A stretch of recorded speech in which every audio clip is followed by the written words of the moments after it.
Olá, leitores e leitoras, sejam bem-vindos a mais um vídeo aqui no canal. E no vídeo de hoje a gente vai comentar um pouquinho sobre As Intermitências da Morte, do José Saramago. O canal Livros da Vida, junto com o canal Estante da Flá, está participando de um projeto chamado Projeto Lendo Clássicos 2020. Essa parceria que eu tenho com a Flávia é basicamente uma parceria de leituras conjuntas, que a gente realiza de 2 em 2 meses. E a gente selecionou 6 clássicos, então, para compor essas leituras conjuntas no ano de 2020. O clássico que a gente separou para esses últimos 2 meses, agosto e setembro, foi então As Intermitências da Morte. Vou deixar linkado no box de descrição o canal da minha amiga Flávia e ela também irá fazer um vídeo comentando as impressões de leituras dela sobre este livro. Bom, para quem já acompanha aqui o canal há um bom tempo, sabe que eu tenho uma certa queda pelo Saramago, porque ele tem uma escrita muito envolvente e eu gostei demais quando eu tive o primeiro contato com o Saramago, que foi com o livro Duplo. Eu vou deixar linkado aqui nos cards, caso você tenha curiosidade sobre a minha opinião no livro Duplo. E para aqueles que também já conhecem Saramago, sabe que ele tem uma escrita um pouco diferente. Ele utiliza da técnica narrativa fluxo de consciência, no qual ele mescla os pensamentos dos personagens com a narração do narrador.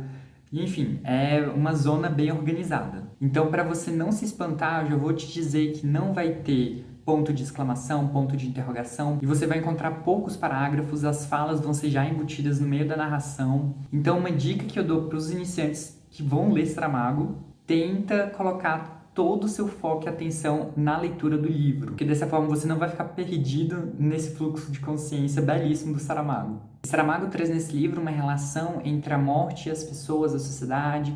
Ele faz isso de uma forma muito crítica, principalmente criticando o capitalismo. Saramago propõe essa ideia através de um enredo no qual a morte literalmente para de matar em um país que o autor não deixa bem claro qual país é esse, mas a gente percebe as consequências dessa intermitência que a morte teve nesse local.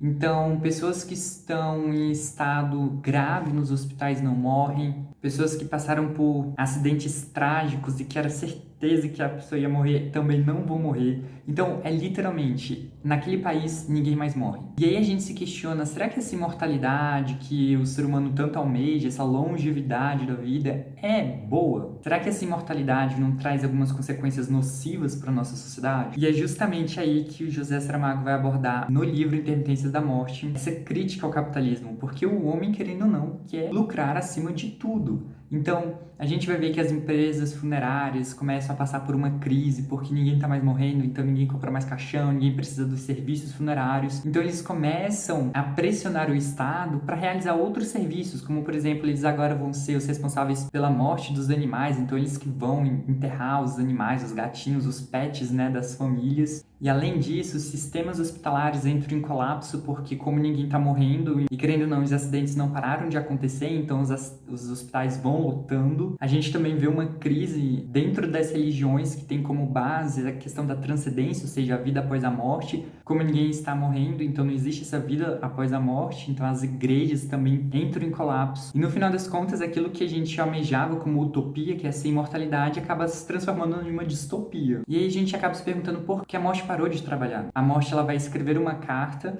dizendo e explicando para aquele país, né, para a população, por que ela parou de matar. E uma dessas explicações é porque ela sempre é vista como a vilã da história e não como um fator natural que traz a harmonia para a natureza. Então ela queria mostrar de uma forma ou de outra que sem o trabalho dela, a nossa sociedade entra em colapso. Então, na verdade, ela não é a pessoa má da história, mas a morte de uma forma ou de outra acaba se arrependendo do que ela fez e ela propõe um novo jeito de trabalhar, ou seja, ela vai continuar matando as pessoas, mas ela vai enviar uma carta para as pessoas uma semana antes delas morrerem, porque assim, durante esse período, ela vai ter tempo suficiente para poder ficar com a família, realizar os sonhos que ela não conseguiu, então, enfim, fazer as questões burocráticas antes da morte, para onde que vai a minha herança. Só que se a gente for analisar por um lado, isso também é um pouco ruim. Imagina só o desespero de uma pessoa recebendo essa carta. E é interessante que nenhum desses discursos que a morte acaba fazendo através das cartas,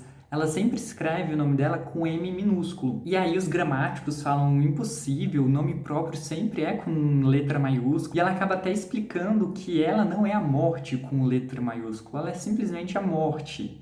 A morte com letra maiúscula é uma morte que os humanos nem queiram saber quem é. Então, José Saramago aqui coloca uma incógnita da gente se perguntar que morte é essa com letra maiúscula. E se a gente for fazer uma interpretação meio que um viés cristão, dentro do cristianismo a gente faz essa distinção entre a morte, ou seja, a pessoa morreu, e a morte da pessoa perder a vida eterna, ou seja, ela ir para o Hades, mais conhecido também como inferno. E é interessante que antes mesmo da morte fazer toda essa resolução, né, enfim, do conflito e aparecer a público e explicar o que aconteceu, um fato muito interessante no enredo que aconteceu, que eu acho importante também a gente dialogar sobre, é sobre a questão da eutanásia e da ortotanásia. Qual é a diferença? Porque a gente vai ver que durante esse período que a morte não mata ninguém, as pessoas acabam descobrindo que é somente no território daquele país. Então, se eles atravessarem a fronteira, eles vão acabar morrendo. E aí a gente acaba sendo direcionado pelo narrador para uma família que mora perto, então, dessas fronteiras. E essa família tem um idoso e uma criança que também estão em estados terminais, estão sofrendo muito, mas eles não conseguem ou não podem morrer porque a morte não está matando ninguém. E aí o senhorzinho, ele dá essa ideia para os seus familiares de que eles atravessassem a fronteira junto com eles, para ele poder de fato morrer e o sofrimento acabar. Em um primeiro momento a família acha que é um absurdo e que seria a mesma coisa deles estarem matando o idoso e a criança, só que no final das contas eles acabam resolvendo que tinha que ser feito, não tinha como esses integrantes da família continuar no estado que eles estavam. Então, após de fazer todo esse processo de passar pela fronteira e o idoso e a criança morrerem, as pessoas ao redor dessa casa, ou seja, os vizinhos e até mesmo depois no nível nacional, vão ficar sabendo do que aconteceu com essa família. E aí vários outros casos vão acontecer que são similares a esse do idoso e da criança. E aí a gente vai perceber que tem até uma outra empresa que vai lucrar sobre isso, porque ela que vai ser a responsável por fazer essas transições, sendo que o Estado proíbe essa prática. E um outro fato bastante interessante da gente perceber sobre essa história em si é a cultura possessiva do apego que a gente acaba tendo em relação aos nossos parentes, amigos, familiares, conhecidos, próximos, enfim. O mundo ocidental, ele tem um apego muito possessivo. A gente não quer que as pessoas vão embora ou então que as pessoas morram. A gente não quer ter esse desligamento. E se a gente for ver, a nossa cor fúnebre, ou seja, a cor que a gente utiliza para representar o luto, é a cor preta, é a cor que absorve todas as outras. Diferentemente da cultura oriental, que possui uma outra perspectiva sobre a questão da morte. A cor de luto que muitas das culturas orientais utilizam é a cor branca, ou seja, a cor que reflete todas as outras. Se a gente for ver, os orientais não são tão apegados, possessivamente falando, como os ocidentais. Então, eu acho que esse livro também possibilita essa nossa perspectiva de repensar sobre como é que é essa nossa questão do afeto. É um afeto saudável ou um afeto possessivo? E bom, como o Saramago, ele tem que finalizar os seus livros de uma forma brilhante, a morte, com esse sistema de mandar cartas uma semana antes da morte da pessoa, ela acaba tendo um problema nesse serviço de entrega de cartas, porque uma dessas cartas sempre volta para ela. E aí ela vai perceber que existe algum problema aí com essa pessoa que então não está querendo morrer. E aí eu deixo aqui para vocês essa curiosidade, para vocês poderem então lerem o livro e ver o que a morte vai fazer com essa pessoa, o que essa pessoa vai fazer com a morte. Então, pessoal, espero que vocês tenham gostado deste vídeo. Por favor, como sempre, deixe nos comentários a sua opinião. Como a gente está participando de um projeto, eu fico muito feliz em ler a opinião de vocês sobre o livro comentado. E só lembrando a vocês que no mês de outubro e novembro a gente vai ler então o nosso 5º livro desse projeto incrível que tá dando tudo certo até agora, que é o livro A Paixão Segundo o GH, da Clarice Lispector.